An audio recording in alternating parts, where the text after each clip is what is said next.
Kedatangan Islam mengajak kita untuk melihat satu masalah dari sudut pandang yang berbeda. Selama ini hanya orang kaya melihat orang miskin. Tapi ketika Islam datang, kita diajarkan bagaimana rasanya menjadi orang miskin. Bagaimana cara Islam membuat orang-orang kaya itu merasakan perasaan orang miskin? Maka diturunkanlah ayat, Ya ayyuhalladzina amanu kutiba alaikumus siyam. Hai orang yang percaya bahwa dia akan mati menghadap Allah, diwajibkan bagi kamu menahan makan. Di saat dia menahan makan, dia merasakan lapar. Di saat gula berkurang dalam tubuhnya, maka emosinya naik. Dia pun menjadi orang yang sangat emosional, pemarah, mengamuk. Walaupun dia kaya, dia merasakan rasanya menjadi miskin. Sebelum Islam datang, orang-orang bangsawan melihat rakyat jelata. Begitu Islam datang, Islam mengajarkan bagaimana orang yang berkuasa, orang yang banyak harta, orang yang mulia merasakan bagaimana rasanya menjadi rakyat jelata yang tidak punya apa-apa. Maka disyariatkanlah haji ke Baitullah. Orang kaya memakai pakaian yang sama dengan yang dipakai fakir miskin. Orang yang bangsawan memakai kain yang sama dengan yang dipakai rakyat jelata. Islam mengajarkan bagaimana melihat satu masalah dari sudut pandang yang berbeda. Selama ini manusia melihat kematian dari perspektif orang hidup. Orang hidup melihat kubur. Orang hidup melihat mayat. Orang hidup melihat jenazah. Tapi begitu Islam datang, Islam mengajarkan, Islam menyadarkan, Islam memberikan pengetahuan yang baru bagaimana orang mati melihat kehidupan. Karena orang mati tidak pernah hidup lagi untuk bercerita tentang kematian. Orang yang sudah mati tidak pernah kembali pulang untuk bertukar cerita tentang pengalaman yang dia rasakan. Islam datang menceritakan itu semua. Itulah yang diceritakan oleh Nabi Muhammad sallallahu alaihi wasallam. Kalau sudah ruh keluar dari jasad, maka tubuh mulai kaku karena darah membeku. Kalau darah sudah membeku, dia membusuk menjadi nanah. Maka dia mesti dimasukkan ke dalam tanah. Setelah masuk ke dalam tanah, hari berganti pekan, maka kulit kepalanya lepas. Rambut yang selama ini disayang meninggalkan tubuh. Kuku-kuku orang kaya, perawatan kuku, kukunya lepas dari tangan. Kuku meninggalkan kulit. Lalu kemudian usus mulai membusuk, menggelembung, dan perut pun pecah. Bola mata keluar dari lubangnya. Lalu kemudian apa yang dilihat oleh orang mati? Kata Nabi Muhammad SAW, yang dilihat orang mati adalah pahala sedekah yang terus mengalir. Subuh, pahalanya mengalir. Zuhur, pahalanya mengalir. Asar, pahalanya terus. Maka yang mengalir itu bahasa Arabnya jariyah. Disebut dia dengan sedekah jariyah. Itulah yang tidak pernah dilihat oleh orang hidup. Karena orang hidup tidak pernah mati. Nabi Muhammad datang bercerita. Pernahkah Nabi Muhammad mati? Belum. Tapi dia sudah dibawa menjumpai orang-orang mati. Dalam peristiwa besar, Subhanalladzi asra bi'abdihi lailan minal masjidil haram ilal masjidil aqsa alladzi barakna haulahu linuriyahu. Itulah beda kita dengan Nabi Muhammad sallallahu alaihi wasallam. Kita hanya baru mendengar. Mendengar belum tentu sama dengan melihat. Kita hanya baru mendengar cerita. Mendengar tak sama dengan menyaksikan. Nabi Muhammad yang sebelumnya mendengar, dinaikkan Allah levelnya menjadi linuriyahu. Kami perlihatkan kepadanya. Kita baru mendengar surga, Nabi sudah melihat surga. Kita baru mendengar arasy, Nabi sudah melihat arasy. Kita baru mendengar alam barzah, Nabi sudah melihat mereka yang sudah melewati alam-alam ghaib itu. Itulah yang dibawa Nabi sebagai oleh-oleh kenang-kenangan yang diceritakan kepada orang hidup, didengar oleh sahabat, disampaikan kepada tabi'in, didengar tabi'in, disampaikan ke tabi'in, dengar tabi'in, disampaikan kepada imam mazhab, didengar imam mazhab, disampaikan kepada murid-murid mereka, sampailah ke guru mengaji kita, sampailah ke hari kita sholat Jumat hari ini, bahwa orang mati itu mendapatkan amal jariyah. Amal jariyah yang tidak putus adalah membangun masjid. Man bana masjidan, siapa yang bangun masjid, banallah mithlahu baitan fil jannah, dibangunkan Allah untuknya satu tempat di surga. Begitulah orang-orang yang sudah mati menghadap Allah, melihat amalnya mengalir. Bagaimana kalau orang mati itu hidup? Allah bercerita dalam Al-Quran, ketika orang mati ditanya, wahai orang-orang yang sudah mati, maukah kamu ditawarkan kesempatan hidup lagi? Semua orang mati berkata, laula akhartani ila ajalin qarib, berikanlah aku hidup walaupun sebentar saja ya Allah. Kalau kau beri kau hidup 1 detik, apa yang kau lakukan? Orang mati menjawab, fa'as-saddaqa, aku mau bersedekah. Mereka tak ada mengatakan aku mau mati syahid. Mereka tak ada mengatakan aku mau haji dan umrah. Mereka tak ada mengatakan aku mau beramal soleh yang lain. Mereka khususkan pada fa'as-saddaqa, aku mau bersedekah. Ulama menafsirkan ayat ini. Ada puasa, ada jihad, ada zikir, ada baca Quran. Kenapa orang mati memilih sedekah? Karena sedekah yang amalnya dilihat ketika masih di alam kubur.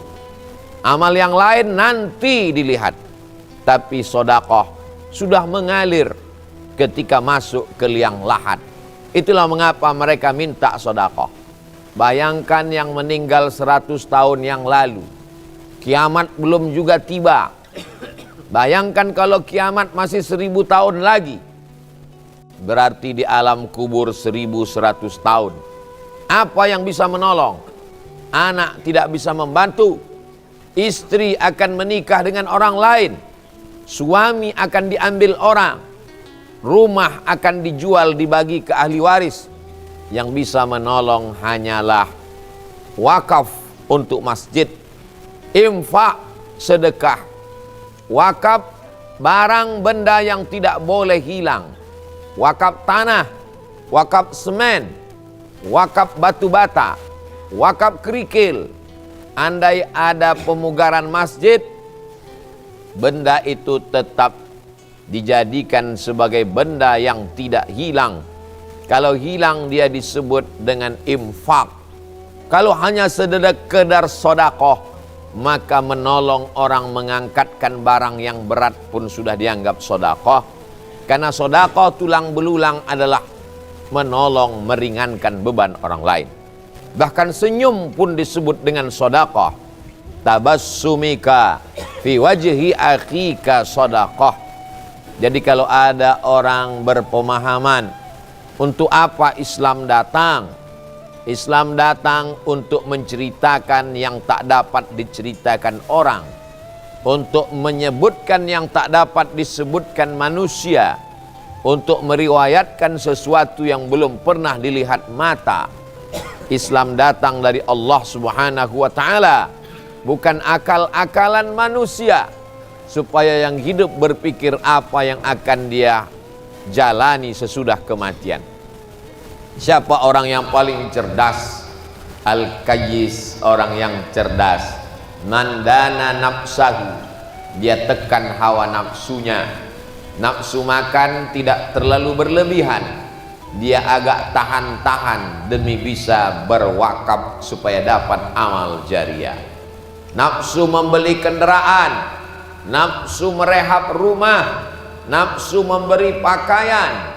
Nafsu-nafsu ini mengurangi amal jariah. Tapi orang yang cerdas, nafsunya dia tekan.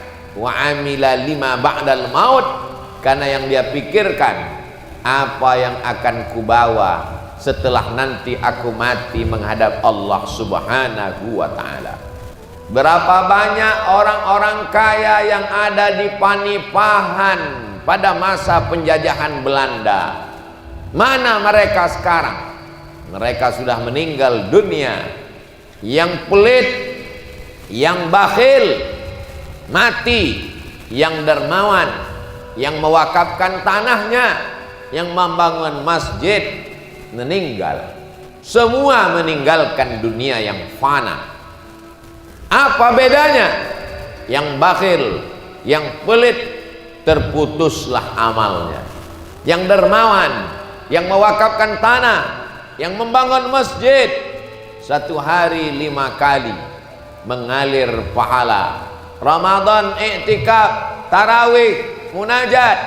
Datang orang ke masjid tidak di waktu sholat, hanya merebahkan tulang belakang, istirahat menutupkan mata, masuk ke dalam toilet kamar mandi, buang air kecil melepas kesulitan hidup. Mengalir juga untuk orang yang mewakafkan tanah. Pagi-pagi menjelang siang masuk anak-anak sekolah, gurunya mengajarkan tata cara sholat duha, mengalir pahalanya. Di tengah malam ada orang iktikaf 10 hari terakhir Ramadan, mengalir sebagai amal jariah. Beruntungnya mereka dulu yang pernah hidup di Panipahan, dititipkan Allah setetes rezeki dunia, dimanfaatkannya untuk menolong agama Allah.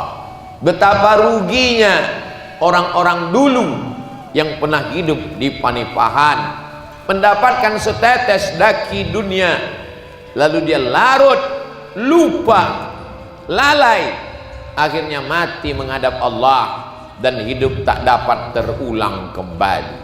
Nabi menceritakan supaya keledai dungu tak masuk ke lubang yang sama 2 kali.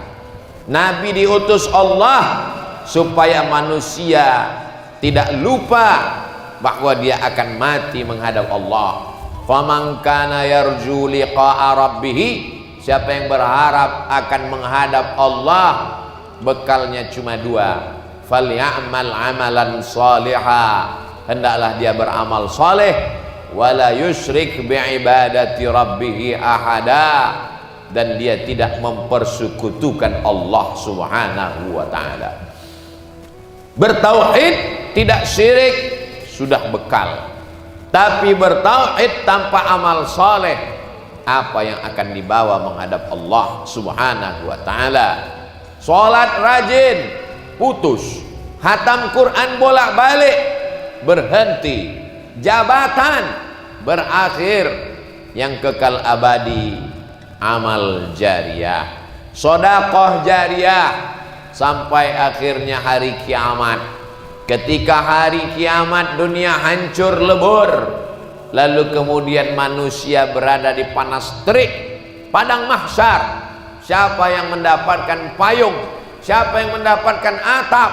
Siapa yang mendapatkan tenda? Lagi-lagi Nabi mengatakan, kullu mri'in tahta zilli shadaqatihi, orang yang dapat naungan atap tenda perlindungan panas terik padang mahsyar, orang yang berwakaf, berinfak dan bersedekah. Kullu mri'in tahta zilli shadaqatihi, setiap manusia bernaung di bawah infaknya, di bawah wakafnya, di bawah sodakohnya. Di alam kubur ditolong wakaf, infak, sodakoh. Di alam padang mahsyar ditolong wakaf, infak, dan sodakoh. Bagaimana dengan timbangan amal? Fa amma man thaqulat mawazinuh fahuwa fi 'ishatir radiyah. Ada amalnya berat, ada dosanya berat. Siapa yang amalnya berat? Orang yang bersedekah, berinfak, berwakaf. Karena kalau dia beramal sendiri, sholatnya satu. Tapi kalau dia bangun masjid, maka semua pahala orang yang ada di dalam masjid, dia mendapatkan alirannya. Man dalla ala khairin falahu mithlu ajri fa'ilihi. Maka orang yang berwakaf, bersedekah, mengajarkan kebaikan, timbangan amalnya paling berat. Di alam barzah, alam kubur, selamat dari azab karena infak, wakaf, dan sedekah. Di padang mahsyar tidak mendapatkan panas terik karena infak, wakaf, dan sedekah. Pada saat amal ditimbang, orang berinfak, berwakaf, bersedekahlah yang paling berat. Dan ketika akan masuk ke dalam surga, ada satu pintu. Masuklah kamu dari pintu yang banyak. Ada satu pintu khusus bernama Babus Shadaqah. Mereka yang masuk ke dalam hanya orang-orang yang menggunakan hartanya untuk jalan Allah Subhanahu wa ta'ala. Kami bukan orang kaya, kami tidak pejabat, kami bukan konglomerat. Berilah sesuai kemampuanmu. La yukallifullahu nafsan illa wus'aha. Sekecil apapun yang diberikan. Faman ya'mal mithqala dzarratin khairan yarah. Sebesar biji sawi, sebesar ujung jarum, sebesar ujung rambut, tetap akan dilihat balasannya. Allah tidak pernah aniaya. Yang besar diingat, yang kecil dilupakan. Itu manusia. Allah tetap membalas sekecil apapun yang kita berikan. Tahan-tahan makan, jatah makan belikan ke semen.